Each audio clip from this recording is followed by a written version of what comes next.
So, usually in the past you've main evented almost every card you've been on the last few years. How does it feel, sort of being a bit lower down on the card this time? I've been here before. I was behind Donald Cerrone and Jamie Varner, I think, a couple times. I've been the co-main event a couple of times. I don't really think about that stuff, but I'm sure I'll steal the show. You've had so many adjustments you got to make, changing promotions over here to UFC. Usually you fight on the West Coast, you fight on the East Coast now. Let's kind of talk about that. Has it been difficult for you? Things stay pretty stable for me. I mean, you know, this is the first real experience I've had that's been a UFC experience, you know, being here today. And, you know, I feel good. I've been in big shows before. I've had big fights. I've been on pay-per-view and on media tours and stuff like that. So I'm pretty used to this stuff. I guess we'll have to see when the whole thing's done if it really affects me, but I think it's just a motivator. Any big difference between what you say you're used to than what you're seeing now with the UFC, or is it basically just different faces and different noises? It's pretty similar, to be honest with you. I think maybe a couple more cameras, but there's actually been some pretty big fights for me where I've experienced a lot of this, so I'm used to it. Everything feels about the same. The guy that you were taking pictures of yesterday, was he in your camp? That guy looked like Ron Jeremy. Apparently he's front row at anything at that amphitheater, but yeah, he was passed out. No, we're talking with Eddie. He said they're going to be testing your chin. Have you ever heard that many questions about your chin? This chin speaks for itself. Look at that, man. #1 search on Google Images for butt chin. Right here. I think I'll be all right.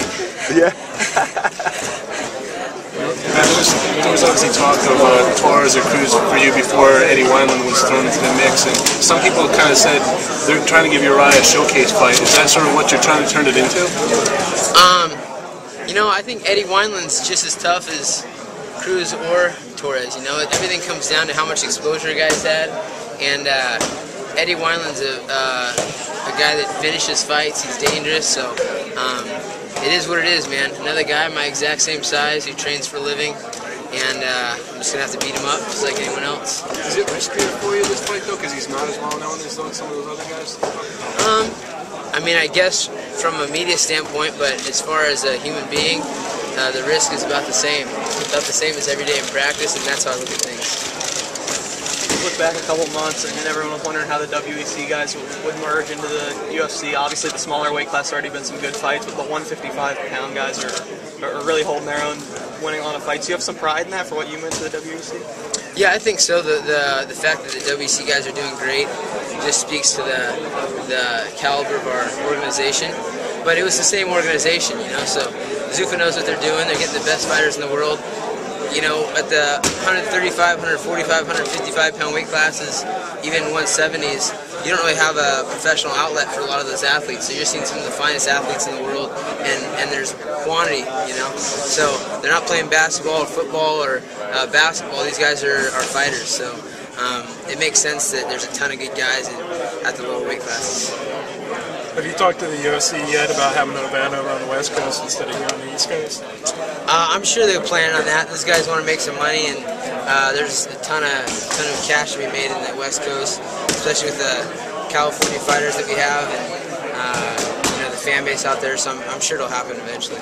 Is that kind of a dream to fight on a UFC card in your hometown? I'd love to do that. That'd be awesome. And like I said, I've had big fights there, so I mean it's tested.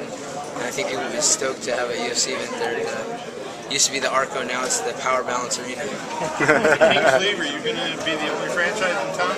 I think so. I'm going to have to talk to some investors. Anybody wants to buy in on our team, we're the only pro team in Sacramento as soon as the Kings leave. So, would you like to have the team, or you rather have a new arena? Because I think the mayor, Kevin Johnson, said that they might just get a new arena without even keeping the Sacramento King. That'd be great also. I mean, they've been trying for years to do that. I talked to them loose, and they said that there's just been so much opposition, and I'd love, you know, it'd be great for jobs to build a new arena in Sacramento, but we'll see. We'll just keep our fingers crossed. Are we ever going to see Mayor Faber? Possibly. We'll see. Just got to keep my reputation clean. Yeah. You guys can help me out with that. Para estar más informado, visita www.enoctagono.com.